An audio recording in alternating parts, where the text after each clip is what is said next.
ürettiği kahvelerden verdi. Bu kahveyi ve bu kahveyi. İnşallah bu kahveleri de deneyeceğim. Ve eminim çok seveceğim. こちら。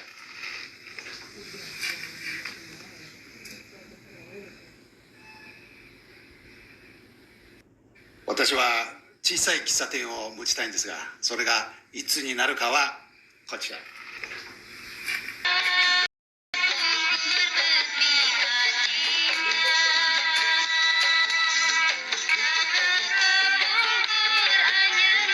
Salam gubuk apung. Oke, ini namanya Duma ya? Iya, Duma. Duma apa sih nama lengkapnya? Duma Kartika Yohana. Kurang deket kayaknya ya. Duma Kartika Yohana. Yohana. Tinggi badannya berapa Duma? 164 cm. 164 lah. Dengan Bapak tinggian Duma. Bapak 162 deh. 64, 164. Iya, terakhir ngukur 164. Nggak bisa ditawar? 165 deh. Dengar-dengar katanya mau jadi pramugari ya? Iya. Kalau pramugari kan harus tinggi. Iya. Emang segitu kira-kira cukup? Cukup. Saya lihat di Google pramugari minimal 160. 160. Udah berarti udah buka-buka di Google ya? Udah.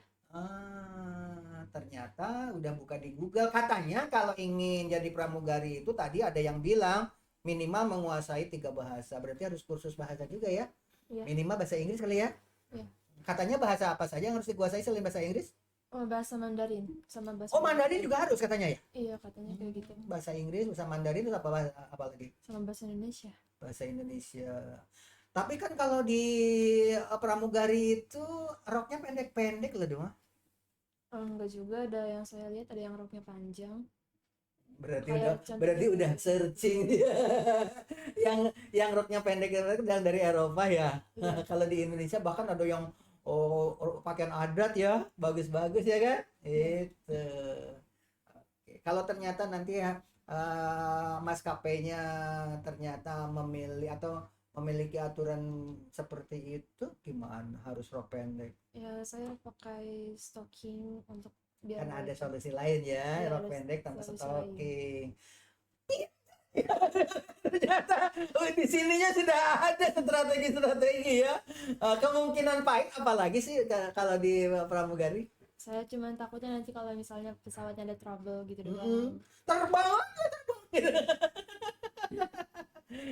Tapi kalau ada trouble begitu, jalan pertama yang harus Duma lakukan apa? Kalau ada trouble pesawat lagi di angkasa. Yang pertama itu kayaknya yang pasti berdoa dulu. Oke, yang pertama doa, ya kan? Yang paling utama dekatkan diri kepada Sang Maha Pencipta melalui doa. Bagus. Inilah barangkali keberhasilan dunia pendidikan di Indonesia, di antaranya pelajaran agama. Terbukti nggak diajarin kan tadi, itu spontan ya. Yang pertama kali kalau ada trouble pesawat terbang doa. Berarti kan ada hubungan dengan pelajaran agama. Iya kan? Tapi dengar-dengar ada yang mengusulkan, seorang pendeta yang mengusulkan agar pelajaran seperti itu harus dihilangkan. Katanya kita tonton dulu deh videonya. Ayo kita tonton dulu ini videonya nih. Alkitab gampang kok. Tuh, katanya gampang kok. Sambil bekerja belajar Alkitab. Belajar aja Alkitab Gak sambil usah bekerja. itu sekolah Alkitab lagi. Manfaatkan talenta kita masing-masing. Berada di kerja apa, pertanian, peternakan, teknik, kerja, jasa. Sambil belajar Alkitab. Berkat beliau, sekarang para anak muda, remaja-remaja banyak yang jadi YouTuber gara-gara Pak Saifuddin Ibrahim ini. Debat yang paling baru kali ini adalah debat mempergunakan penutup mata untuk menjawab tantangan dari Rudy Yohanes. Rudy Walaupun Yohanes itu perdebatannya Kristen. kadang-kadang tidak ilmiah, kadang hanya retorika saja, tapi penonton Antusias, dia belajar sendiri ini, tidak dari Sesuaikan dengan surah 2 ayat 79. banyak yang Silakan, terima kasih. mempertontonkan kebodohan. Diminta apa, jawabannya apa. Kadang perdebatannya seperti mafia. Maaf mengatakan Nggak mafia. usah ditambah-tambahin. Nggak perlu itu sekolah agama. Tuh, nggak perlu Jadi agama. sekolah-sekolah STT di Indonesia itu hapus semuanya, hapus semuanya. Oke, sampai di sini aja dulu. Bagaimana menurut Duma kalau pelajaran agama dihapus sajalah? Katanya nggak usah ada di sekolahan menurut Duma. Tapi tadi Duma itu ketika pesawat Rebel kalau lagi pramugari itu misalkan yang pertama kali dilakukan ya berdoa dulu. Itu dapat dari mana sih ilmu itu? Yang ya itu harusnya udah di luar kepala sih, nggak perlu diajarin lagi. Kalau misalnya ada bahaya atau apapun, ya berdoa dulu, cari Tuhan dulu gitu. Yang pertama doa dulu, ya kan? Nah, sekarang kalau di sekolah di pelajaran agama dihilangkan bagaimana menurut Duma? Sebenarnya menurut saya Sebentar dulu Duma sekarang Protestan apa Katolik? Protestan. Protestan. Oke, pertanyaan tadi. Menurut saya kalau misalnya nggak ada pelajaran agama di sekolah ya tidak terlalu berdampak buruk, karena kan yang siswa yang beragama itu bisa aja, misalnya kayak saya nggak ada pelajaran agama di sekolah, terus belajarnya itu di gereja atau di tempat kumpul-kumpul remaja yang dari gereja kayak gitu. Di perkumpulan-perkumpulan belajarnya di antaranya. Jadi tidak ada masalah ya kalau menurut Duma ya, kalau pelajaran agama di sekolah dihilangkan. Sekarang selama di SMP, di SD, Duma belajarnya di mana? Kalau di SMP itu ada kayak pendalaman Alkitab gitu untuk yang non muslim. Di mana itu? Di SMP. Di SMP di sekolahnya. Iya, di sekolah. Di sini juga harus ada nanti dibentuk ya. Oke. Di SD juga begitu? Di SD belum ada. Oh, belum ada. Di SD apa dulu? SD Bina Pendidikan. Bina Pendidikan. SMP? SMP 1 Cikarang Barat. SMP 1 Cikarang Barat. Barat. Oke, jadi Duma memang pelajarannya di samping di sekolah juga dulu waktu di SMP ya ada pengkajian seperti itu, juga rajin ke gereja ya. Iya. Itu yang paling utama hadirin sekalian. Oke, kita panggil supaya lengkap sekarang dari orang Islam ya. Silakan masuk. deneyeceğim ve eminim çok seveceğim. Ürettiği kahvelerden verdi. Geser sini sayang. Oke, ini tadi Duma. Buka aja Neng, itu siapa namanya? Dila. Namanya siapa? Naila. Naila, buka itunya karena kita sudah SOP COVID ya.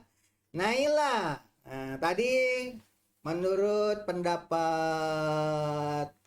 Pendeta Saifuddin Ibrahim mengatakan pelajaran agama atau kita tonton lagi deh, sekali lagi deh videonya aja. Coba. Alkitab gampang kok. Sambil bekerja belajar Alkitab. Nggak usah itu sekolah Alkitab lagi. Manfaatkan talenta kita masing-masing. Berada di kerja apa, pertanian, peternakan, teknik, kerja, jasa. Sambil belajar Alkitab. Berkat beliau sekarang para anak muda, remaja-remaja banyak yang jadi YouTuber gara-gara Pak Saifuddin Ibrahim ini. Debat yang paling baru kali ini adalah debat mempergunakan penutup mata untuk menjawab debatnya tutup mata, tantangan Lin. dari Rudy Yohanes. Walaupun perdebatannya kadang-kadang tidak ilmiah, kadang hanya retorika saja, tapi penonton antusias mengikutinya.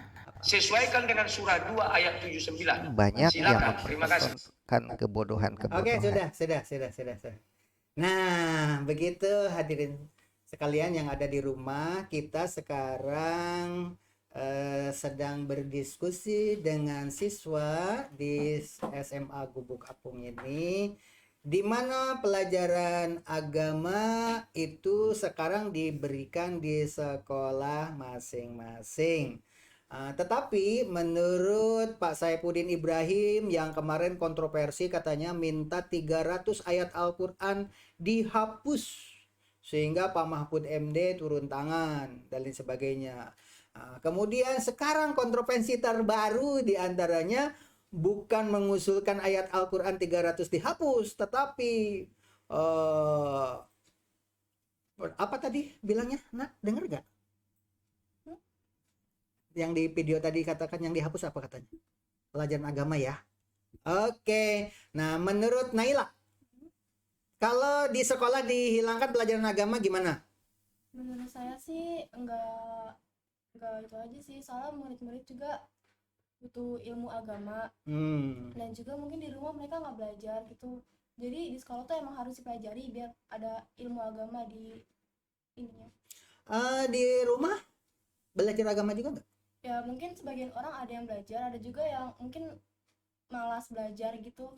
Naila kalau di rumah belajar nggak agama? Saya kebetulan ada perkumpulan buat itu.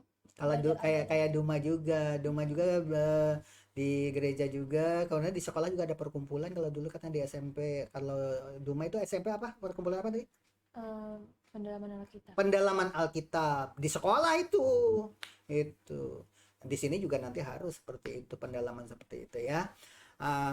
Hadirin sekalian yang ada di rumah, kontroversi usulan Pak Saifuddin Ibrahim itu bukan hanya 300 ayat Al-Quran yang dihapuskan, ternyata sekolah-sekolah yang berhubungan dengan Alkitab juga minta dihapuskan menurut Pendeta Saifuddin Ibrahim, dan tidak semua setuju. Kebanyakan para pendeta, para kiai itu sangat tidak setuju dengan pendapat beliau. Namun di podcast ini diambil hikmahnya, dan supaya masyarakat kita, masyarakat Indonesia itu tidak gampang emosi. Begitu diusulkan ke Menteri Agama agar pelajaran agama dihapuskan, ternyata tidak ada respon apa-apa dari kiai atau dari siapapun, dianggap saja itu adalah suatu pendapat. Tetapi muncullah para YouTuber. Hadirin sekalian yang ada di rumah, bukanlah silahkan YouTube. Maka ramelah, viral sekali. Kalau kita klik di Google Pendeta Saifuddin Ibrahim, klik, maka berderet komentar-komentar. Walaupun Pak Saifuddin Ibrahim sekarang sedang dicari oleh pemerintahan Indonesia karena sering kontroversi. Sekarang kontroversinya adalah tentang pelajaran Alkitab untuk seperti tadi kita dengar itu. Nah, hikmahnya ternyata anak muda Indonesia antara umat Islam, umat Kristen itu sekarang bersahabat. Seperti kita tonton tadi, ada debat antara umat Kristen dan umat Islam pakai tutup mata. Seumur dunia ini baru pertama kali ada debat tidak boleh lihat, matanya ditutup. Ayat Injil Yohanes, Injil apa lagi Injil itu? Ada 4 ya? Saya kurang tahu sih. Kurang tahu ya. Di antaranya kalau ingin debat dia hafal banget. Coba kita tonton lagi di suasana depannya, ambil di terakhir coba. Diambil di tengah-tengah, ambil di tengah-tengah. Tarik ke tengah. Sambil bekerja belajar Alkitab. Nggak usah itu sekolah. Gagasannya terkesan seperti asal bunyi, tidak memikirkan dampak dari ucapannya. Hapus saja semuanya. Lalu bagaimana orang Kristen untuk mendalami iman dan keyakinan mereka? Anehnya itu Pendeta Saifuddin Ibrahim banyak pengikutnya. Setiap channel YouTube-nya selalu diikuti banyak orang. Untungnya itu banyak para debater muda. Alkitab gampang kok. Oke, stop.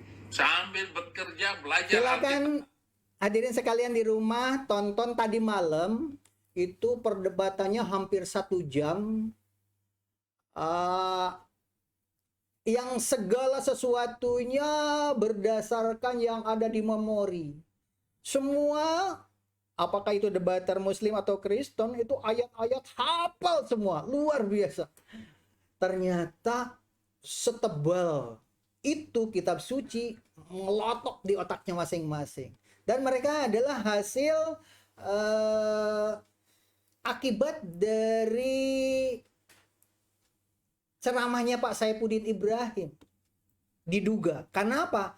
Ketika diusulkan 300 ayat Al-Quran dihapus, Jangankan orang Islam, orang non-Muslim saja akhirnya mempelajari ayat-ayat itu. Akhirnya yang tidak pernah baca Al-Quran juga baca Al-Quran. Maka terjadilah debat Islam Kristen yang tidak boleh melihat Injil, tidak boleh melihat Al-Quran, matanya ditutup. Dan itu sudah ada di channel Maglo, itu ada 2 episode. Itu diantaranya mengupas tentang perdebatan antara umat Islam dengan umat Kristen tanpa melihat kitab suci, tapi hafal ngelotok. Begitu. Akibat dari apa? Akibat dari kontroversi Pak Saifuddin Ibrahim membuat penasaran. Jadi kalau ada pemuka agama seperti Gus Dur dulu, Kiai Gus Dur almarhum tidak usah mengucapkan assalamualaikum, kata Gus Dur, tetapi ucapkanlah selamat pagi, selamat siang, selamat malam, karena ini adalah Indonesia. Karena gitu, kata Gus. Wah, rame itu, rame. Karena apa? Nah, akhirnya semua alim ulama, ustadz-ustadz ceramah bahwa assalamualaikum itu adalah suatu kewajiban bagi umat Islam. Kalau di Indonesia itu siang, maka di tempat lain itu malam. Ketika mengucapkan selamat siang, orang di sana malam, kata begitu. Tapi kalau assalamualaikum, tidak peduli siang atau malam. Kontroversi seperti itu akhirnya menjadi perdebatan, dan itulah hikmah diantaranya. Jadi kalau ada pendapat-pendapat yang berbeda, jangan emosional. Renungkan dan pasti ada hikmahnya. Untuk itu mari kita panggil guru agama. Silakan. Guru agama, masuk. deneyeceğim ve eminim çok seveceğim. Ürettiği kahvelerden verdi bu kahveyi ve bu kahveyi. Oke, Pak Subada. Ya, Tadi kita sudah lihat dampak dari kontroversinya Pak Saifuddin Ibrahim yang berseberangan dengan para pendeta.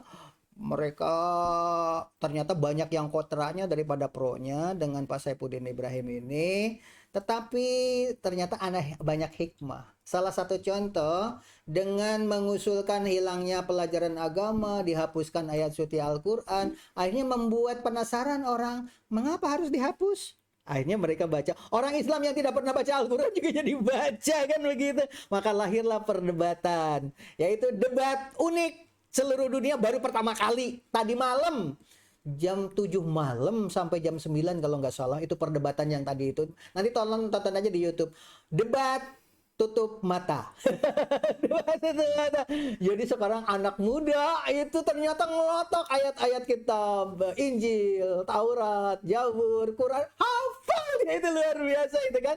Itu akibat dari kontroversinya Saifuddin Ibrahim. Konon katanya akibat dari kontroversinya Saifuddin Ibrahim. Tanpa Saifuddin Ibrahim membuat kontroversi seperti itu, mungkin Injil dengan Al-Quran juga tidak pernah dibaca. Tapi akhirnya kan orang penasaran, apa iya gitu kan, akhirnya dia belajar semua kan gitu. Sekarang menurut Pak Subada, kalau pelajaran agama dihilangkan di sekolah itu gimana sih? ya, mohon maaf sebelumnya kalau saya pribadi itu tidak setuju. Memang kita belajar agama itu bisa di sekolah, bisa di rumah, tempat-tempat ibadah lainnya. Tapi kalau yang namanya di sekolah itu kan formal. Kalau di tempat ibadah kan ya bisa dikatakan tidak formal. Artinya begini, kita yang non muslim misalnya belajar di gereja, yang muslim belajar di masjid atau di majelis taklim atau di tempat-tempat pengajian lainnya. Tapi kan itu tidak ada, katakan kita kalau di sekolah kan ada rapot, ada ijazah. Nah dengan selembaran ijazah itulah kita kan bisa melanjutkan ke sekolah yang lanjutnya. Kalau tempat yang non formal kan tidak bisa. Kalau sekolah itu kan ya bisa dikatakan formal. Sebentar dulu, Pak Ustadz.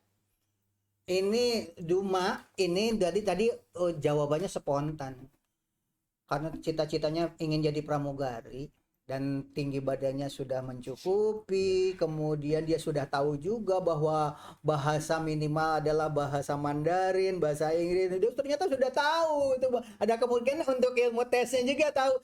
Terus khawatirnya apa? kalau ada trouble pesawat terbangnya apa? Yang pertama dilakukan? Doa. Sekali lagi jawab dari Duma. Apa jawabnya? Berdoa. Berdoa. Itu kan religi sekali ya. Sementara sekarang ini masalah agama itu di Indonesia karena banyak buzzer ya. Jadi siapapun yang berkomentar selalu dibikin negatif aja gitu kan, selalu hampir tidak ada benernya begitu kan. Nah, membuat bingung anak murid di sekolah. Ini kenapa sih kok pendapatnya begini, antara kiai dengan kiai beda pendapat, yang satu assalamualaikum, yang satu selamat pagi gitu kan. Ada lagi tadi pendeta Saifuddin Ibrahim mengatakan mengusulkan seperti itu, dan pendeta yang lain sangat tidak setuju itu kan. Nah, supaya kontroversi seperti ini itu tidak membingungkan siswa, Duma aja tadi alhamdulillah dia ya, walaupun bagaimana kalau ada trouble pesawat terbang, doa yang pertama itu adalah solusi. Dan saya punya cerita nih, Nadia. Ada orang yang tidak beragama, ateis,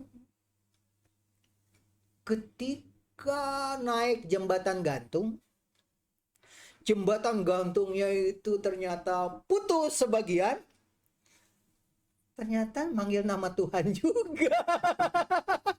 Itu spontan menyebut minta tolong sama Sang Pencipta. Padahal dia ateis, tidak beragama. Ketika ada masalah menyebut nama Sang Pencipta juga gitu loh. Itu padahal mereka yang tidak ateis. Kalau ini kan Duma jelas Protestan ya. Iya. Pasti diajar berdasarkan agamanya yang dia peroleh. Berarti kalau ada peristiwa doanya apa sih yang diucapkan Duma? Minta perlindungan sih. Minta perlindungan. Biasanya doanya gimana ucapkan, coba doa yang paling kalau ada masalah minta tolong gimana? Ini ceritain nanti siapkan Naila ya. Tuhan tolong bantuin aku takut kenapa-napa, tolong sertain aku gitu. Oke, coba Naila, kalau ada musibah yang sangat menakutkan, apa yang diucapkan? Mungkin Gujang nih, pesawat terbang langsung gujang gitu. Oleng atau mobil atau kereta api dalam keadaan ini tiba-tiba di depan ada truk malang di depan, kelihatan banget nih. Apa yang diucapkan pertama? Atau petir menyambar juga, apa yang diucapkan? mungkin kata pertama mungkin Bismillah ya, karena Bismillah itu doa dari semuanya. Bismillah. Ya mungkin minta perlindungan, semoga jangan diberikan musibah saat ini gini. Dengan Bismillah katanya. Gimana menurut Pak Ustadz kalau ada musibah yang benar itu gimana sih kalau menurut versi Islam? Ya, kalau kita musibah kan ucapkan innalillahi wa inna ilaihi raji'un. Kalau musibah. Ya, kalau kita mendapatkan suatu nikmat, ucapkan alhamdulillah. Jadi memang ada penempatan sesuatunya gitu. Artinya kita awalnya dari Allah dan kembali juga ke Allah. Gitu. Dan mungkin kita memang sebagai Islam ini doa itu senjatanya kita orang Islam. Kalau kita mau melakukan aktivitas dimulai dengan Bismillahirrahmanirrahim. Kalau mau memulai aktivitas di Islam itu Bismillah. Begitu juga kalau Duma itu di Kristen, kalau memulai pelajaran atau memulai pekerjaan apapun, doa yang diucapkan apa? Diajarkan di gereja? Kan kalau misalnya tadi yang di agama Islam itu Bismillah, mungkin kalau di Kristen itu dalam nama Tuhan Yesus. Jadi, kalau mau belajar misalkan imam memulai dengan menyebut apa tadi, Tuhan Yesus, dalam nama Tuhan Yesus yang berkatilah supaya ini, supaya itu, kayak gitu. Terus habis itu nanti mengucap terima kasih kayak gitu. Oke, intinya ternyata pelajaran agama itu penting. Terlepas dari agamanya apa. Dan sekarang di Indonesia sedang diguncang untuk digiring menjadi negara komunis oleh pihak-pihak tertentu. Seolah-olah yang dilakukan orang Kristen, yang dilakukan oleh orang Islam itu diadu domba. Antara Islam aja ada Islam garis keras, ada intoleran, ada apa, sedang diadu-adu gitu kan.